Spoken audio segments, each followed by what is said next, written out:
everybody, Devan Kortan back with you again for some traditional jazz guitar playing. Today we're going to be talking about one of the most important things in the guitar arsenal, and that is chord soloing.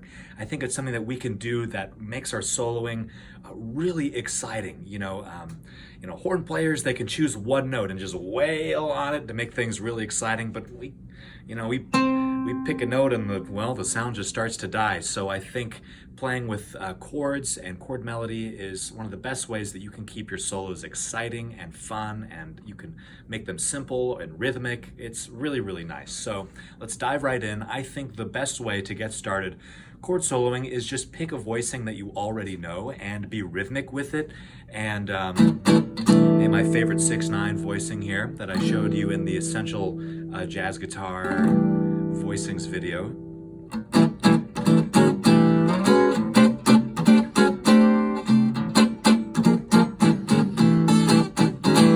You can move it up and down a half step. Something like that. That works really well with a dominant chord, maybe like a G13.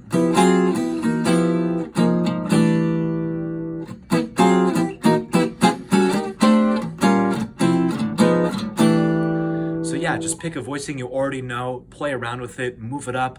And then the second way that you can start getting chord soloing is you can add notes to voicings that you already know to create some lines. So, for example, maybe G minor 7, just barred across there on the top 4 strings on the 3rd fret.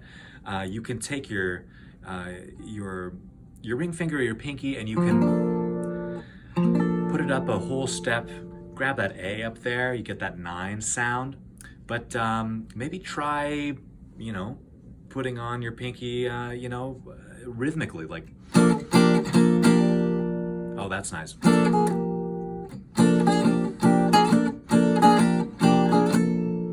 Or move it up a minor 3rd and resolve to F.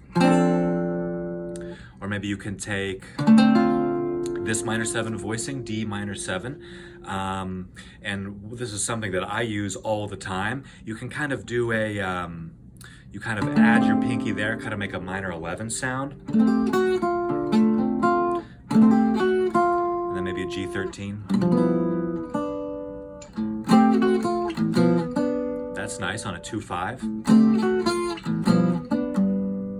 You can do it on those major voicings.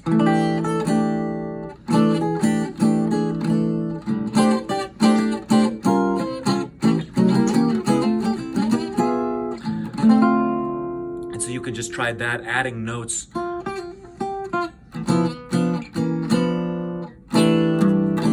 onto voicings that you already know to create some lines. And that brings me to my next point, is creating lines. So you might think that you need to harmonize every single note in your chord soloing line. That's not always the case, and especially when the changes are going by kind of fast or the tempo's kind of up, you can't be harmonizing every single little note in your line. So take ideas like that, and something I use all the time is get this kind of nice pentatonic on a minor 7.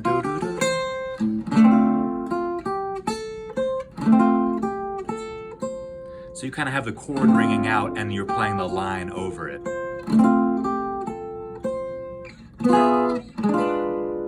Something like that. Here's one of my favorite voicing. This is 13 flat 9. Which brings me to my next point of, if you do want to harmonize all of your notes in your line, what you can do is connect all of your chords with diminished chords. I don't want to get too much into the theory of it, but diminished chords can resolve to any chord quality, major, minor, diminished, you name it. So let me show you this voicing. Let's say we're in C, and then all we need to do is we need to take our first finger and our middle finger and just switch them like that.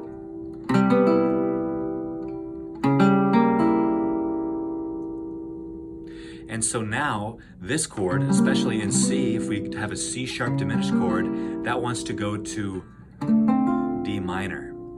And here's something that I do all the time, and that is really not worry about how you're harmonizing all the lines. You can kind of just use a diminished chord in place of a lot of things. So if we want to, that's all a diminished chord, for example, or, oh, and by the way, diminished chords are symmetrical because they're made up of a series of minor thirds. So in C sharp diminished, we have C sharp, we have E, we have G, and then we have, I guess in this case, A sharp, or if you want to be technical about it. So what you can do is you can move this voicing up a minor third or 3 frets, and it's the same notes but in a different order.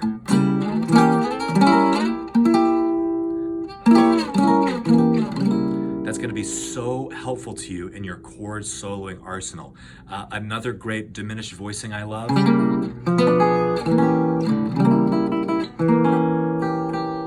is this. It's kind of just like you're kind of alternating your fingers. So I've got my first fret on the second fret of the D string. I've got my third finger on the third fret of the G string. On the second fret of the B string, my middle finger, and my pinky is grabbing that G on the third fret of the E string. And so you can take this C sharp diminished chord, or it's really acting as sort of an A7 going to D. Just play around with it, resolving to different D minor voicings.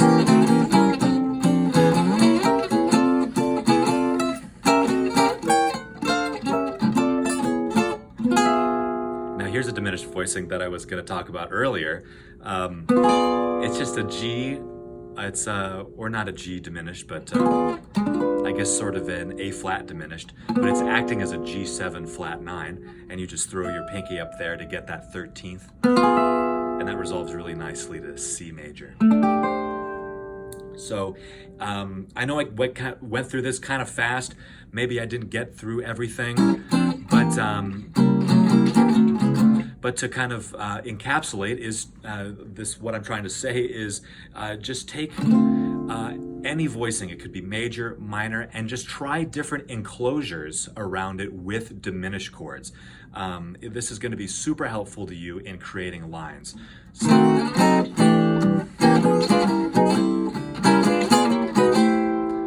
along those lines, you know. I could even play today.